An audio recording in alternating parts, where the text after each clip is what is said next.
Hello everyone, welcome back. Happy Wednesday morning. My name is Don K. Preston. I am the president of Preterist Research Institute of Ardmore, Oklahoma, and this is my morning musings. Enjoying a great cup of coffee this morning. I am dead dog tired. Had an absolutely fantastic day yesterday. I had an all-day study day with a group of ministers in Dallas, Texas. These men are very eager to learn. They're interested in covenant eschatology. And we just had a great study day. One gentleman told me, he said, quite honestly, I don't know what I am eschatologically. He said, I've rejected dispensationalism. I do not and cannot accept postmillennialism. Amillennialism really makes no sense. But he said, but what I've heard from you is really exciting. So, it was a great day. Keep that effort in your prayers. And don't forget, by the way, make your plans to be with us July the 16th through the 18th, Ardmore, Oklahoma. Our lectureship this year is Dispensationalism, Dangerous or Divine. I'm telling you, this is going to be really good. Well, we are looking at the eschatology of the parables of Jesus. In Matthew chapter 22, Jesus told the parable of a man who made a great wedding feast for his son. He sent out his servants to call those who had been invited already. Those servants were mistreated, they were abused, they were persecuted, they were slain.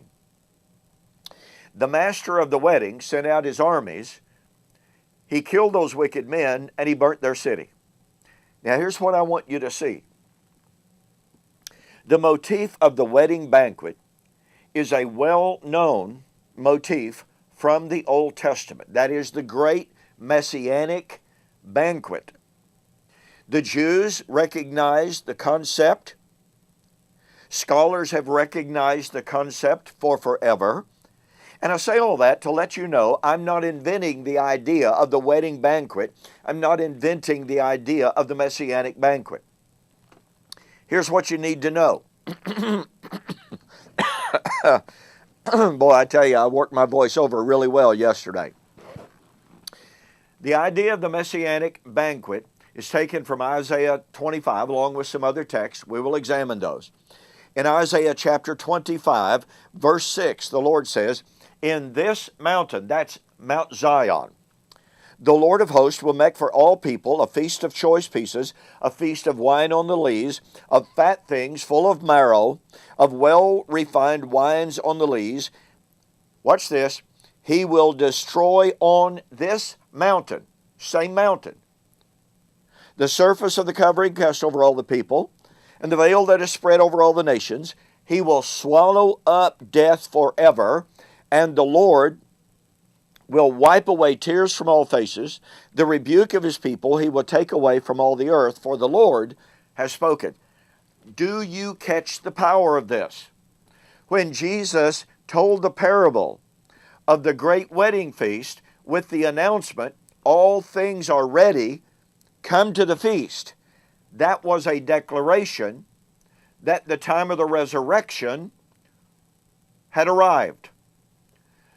The making of the great banquet on this mountain, Mount Zion, the great banquet is the time in which God would destroy death forever.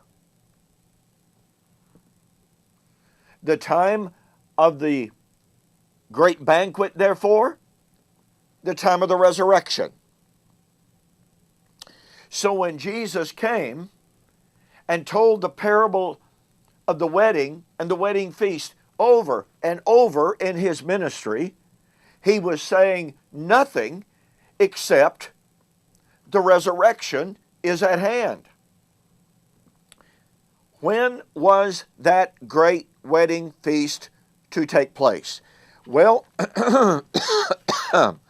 we go to Matthew chapter 8.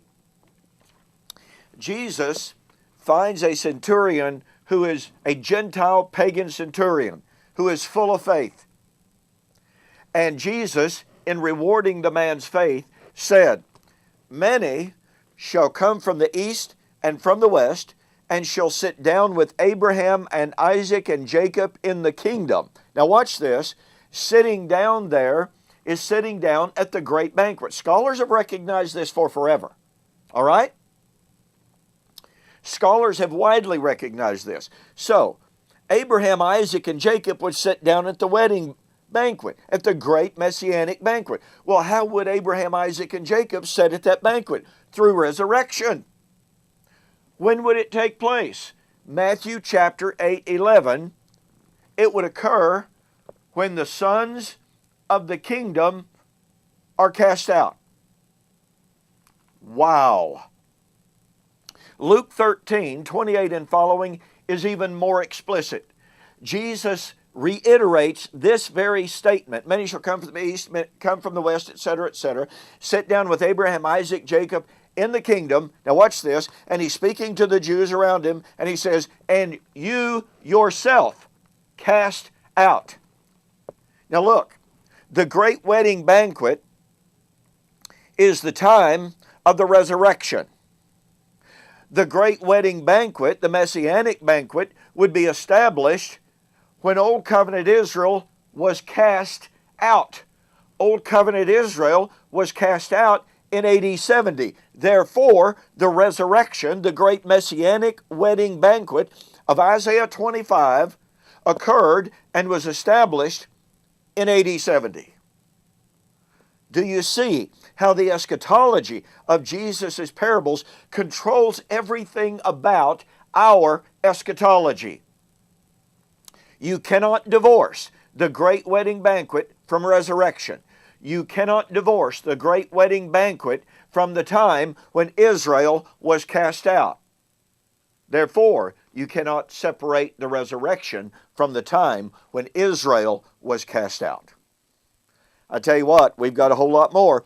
Don't forget, folks, we cover an awful lot of stuff on the parables in my 32-lesson series on the parables, as well as the 2006 PPW on the parables and the eschatology of the parables. Go to my website, eschatology.org or BibleProphecy.com. Order one or both. Mention that you saw the offer on YouTube or Facebook. I will include, free of charge, Romancing the Stone. This is normally $10.95 plus shipping. All right? So, make your order today. You're going to love this material. And yes, we've got even more on the great Messianic banquet, the wedding banquet of Matthew chapter 22. We'll see you on the flip side.